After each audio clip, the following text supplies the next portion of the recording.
depressed, frustrated, sad, confused. You want answer. Let's talk. Give me a message sa page ko sa Philippine Dating Coach and you can have one-on-one coaching with Coach Baze, your dating coach. Just please subscribe to my channel and hit the bell button.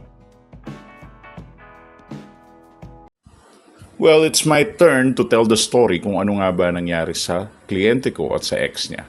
Kung paano namin nakuha ang ultimate na ganti.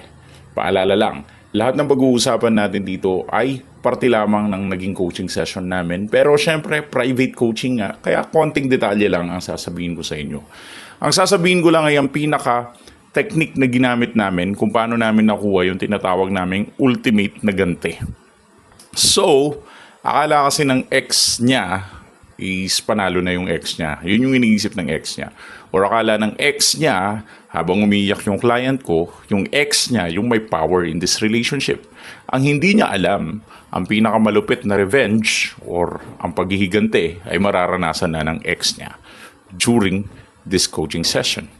Anyways, let me go ahead and tell you ano ba talaga ang ultimate na ganti. Of course, isa sa mga ultimate na ganti is kailangan meron ng, alam mo yun, meron ng flex, meron ng emotional payback. At kahit pa paano, kung gusto mo talaga makaganti sa ex mo, kahit pa paano makita niya na masaya ka sa ibang tao or ibang babae. And ang totoo, kapag galit ka pa, emotionally controlled ka pa rin. Kaya maganda kapag ikaw mismo, wag mo masyadong i-apply yung galit mo sa'yo dahil hindi makakatulong yung galit na yan in a sense. Pero makakatulong din yan kung ibubuhos mo yan sa ex mo actually. So ang tunay na ultimate revenge ay nasa tatlong bagay sa pagkakaintindi ko. Una, ito yung emotional detachment, yung pagkatanggal ng in love. Pangalawa is self-reconstruction. At pangatlo naman yung tinatawag nating power reversal through growth. So, simulan muna natin sa emotional detachment. Ang kailangan gawin mo, kagaya ng ginawa ng client ko, is una, mag-focus ka muna sa sarili mo. Huwag ka muna masyadong maging abala sa kung paano ibabalik si ex. Ang dapat mong gawin is mag-self-improve. Mag-meditate ka. Isipin mo yung sarili mo, mahalin mo yung sarili mo. To the point na wala kang ibang ginagawa kundi nire-respeto, minamahal mo ang sarili mo. And something like that, sobrang powerful doon kasi yung pa lang yung pinakaunang step, yung ma-detach ka. And that's what my client did. Ang ginawa niya, dinetach niya yung sarili niya from her or his ex. Hindi ko kasi sasabihin kung babae o lalaki. It's really important. Pero unang nakita ko sa kanya is the ability to detach. Yung ability na tanggalin yung pagmamahal at mahalin ang sarili, maging selfish. At alam mo yon, maging obsessed sa sarili. Kung gusto lang magpapogi, gusto lang magpaganda, gusto lang magpalaki ng muscle, gusto lang mag-business, gusto lang, puro sarili niya iniisip niya. And because of that emotional detachment, unti-unti nagkaroon tayo ng tinatawag na self-reconstruction. Ano ba mangyayari kapag nagkaroon ng self-reconstruction? Ibig sabihin, mabubuo ka na. Magkakaroon ka ng version 2.0. Yung dating version mo, minahal yun ng ex mo.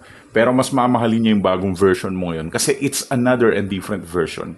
Sino ba naman na may gusto pa ng iPhone 6, di ba? Kung nasa iPhone 17 na tayo. So, nag-a-upgrade. Unti mo ang iPhone, ng mga cellphone, nag-a-upgrade. So, kung ikaw, mahal na mahal mong ex mo at para kang iPhone 6, because of the self-detachment and self-reconstruction, mag-a-upgrade ka ng kusa ng hindi mo namamalayan. Then you will be having this, what we call, self-improvement into a different level. And then, there's the one thing na last na ginamit ng client ko in order for him to reconstruct himself. Ito yung tinatawag nating power reversal through growth. Ibig sabihin, nagkaroon ng reversal. Kasi ang initial state ng client ko during the time nag-uusap kami is obsessed siya sa ex niya. Reactive, naghahabol. Kumbaga, umiikot yung mundo niya sa breakup, parang wala na siyang sariling buhay, ayaw nang kumain, di na mahal yung nanay, di na mahal yung aso, di na mahal yung pamilya, di na mahal yung trabaho.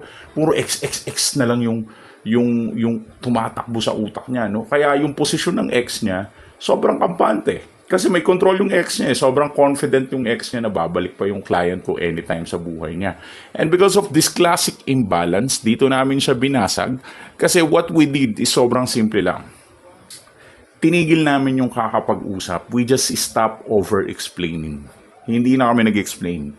Hindi kami naghabol. We stop emotional paragraphs and we stop monitoring the ex. Tinigilan namin lahat. Kasi kapag yung attention masyado mong binigay dun, maa-addict ka dun eh. And that is what we call the emotional becomes an oxygen.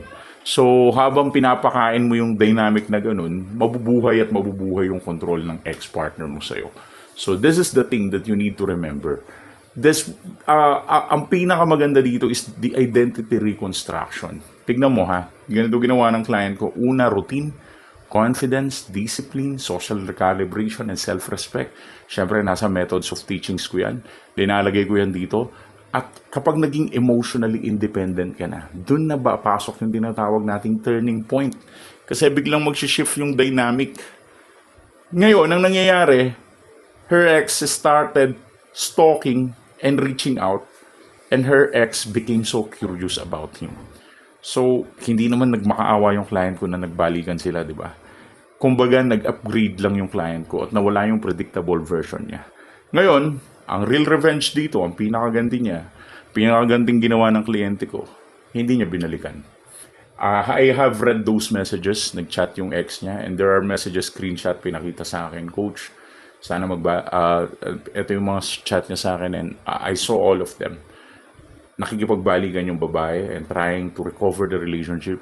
Pero nakikita ko talaga yung client ko, he is really super focused in his own life. And that's what we call upgrade. Hindi ko na share yung iba pang things, no? Kasi sobrang private ng coaching session namin. Pero bibigyan kita ng 3 tip. Huwag kang masyadong maging reactive sa ex mo. Kasi wala na siyang emotional access sa'yo. Or, isipin mo rin na hindi mo na siya kailangan para mawala yung dependency mo sa kanya. At pangatlo, come on, girl, come on, man, kaya mong mabuhay nang wala siya. Pinakamabigat yan. Pero lagi mong tandaan, kung gusto mo magsisi ang ex mo, kailangan mo mag-upgrade sa bagong version mo sa sarili mo. Yes, wala nang anger, wala nang drama, wala nang begging. It is what we call replacement of emotional importance. Yung makita lang ng ex mo na okay ka na, stable ka na, hindi na umiikot sa kanya yung buhay mo, doon magsisimula yung regret. So ano ba ang autopsy at conclusion ko dito?